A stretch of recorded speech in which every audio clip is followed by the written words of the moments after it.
દર વખતે આપની સામે ઉપસ્થિત થાઉં છું નાની નાની વાતોને લઈ, નાની નાની સાહિત્યની વાતો, ભક્તિની વાતો, સંસ્કારની વાતોને લઈ. વાત બહુ નાની હોય પણ તમારા અને મારા જીવતરમાં કંઈક ટકોર કરીને જાતી હોય.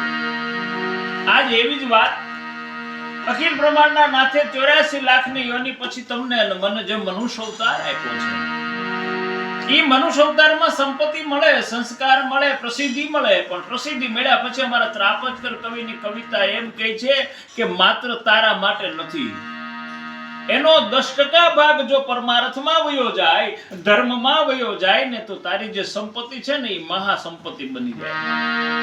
એટલા માટે અમારા ત્રાપજકર કવિ કે સાંભળ બાપ, કે દરિયો હામ કાઢતો ડોળા રે, હામે ઉભા મોતના ગોળા રે, પણ તો ભાને ચડેલું કોઈનું એ વાણ ધીરેથી તું હાંકતો જાજે રે.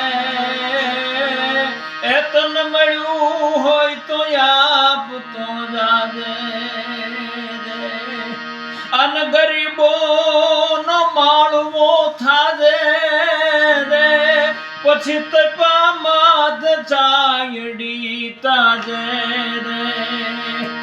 અન સુકાણા એ તારા હાડ પાડોશી ના બાળના મોઢે એ મુઠ્ઠી ચણ નાખતો જાજે રે.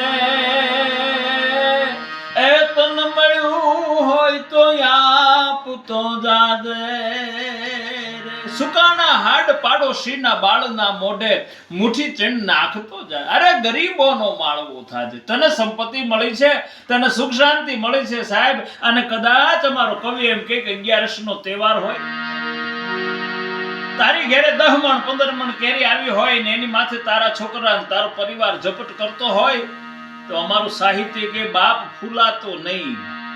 પણ ઊભો થઈને જોઈ આવજે, કારણ કે 11 નો તહેવાર છે. મારા આડોહ પાડોહમાં કોઈ એવું ગરીબ ઘર નથી ને, એવું કોઈ ગરીબ ઘર નથી ને જેને છોકરાને ખાવા 2 કેરી નથી મળી.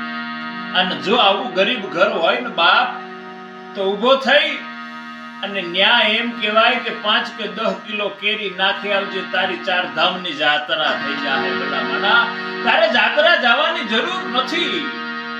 ગરીબોનો માળવો થાજે અને તપા માથે છાંયડી થાય.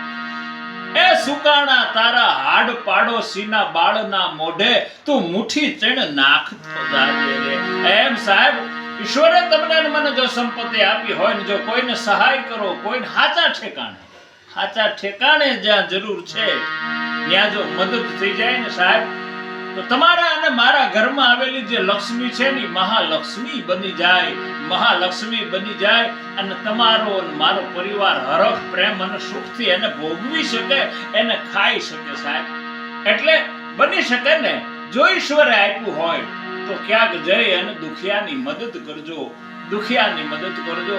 મારી આજની આ નાની વાતથી હું આપને આટલો જ સંદેશ આપું છું. જય માતાજી, જય માતાજી, જય માતા.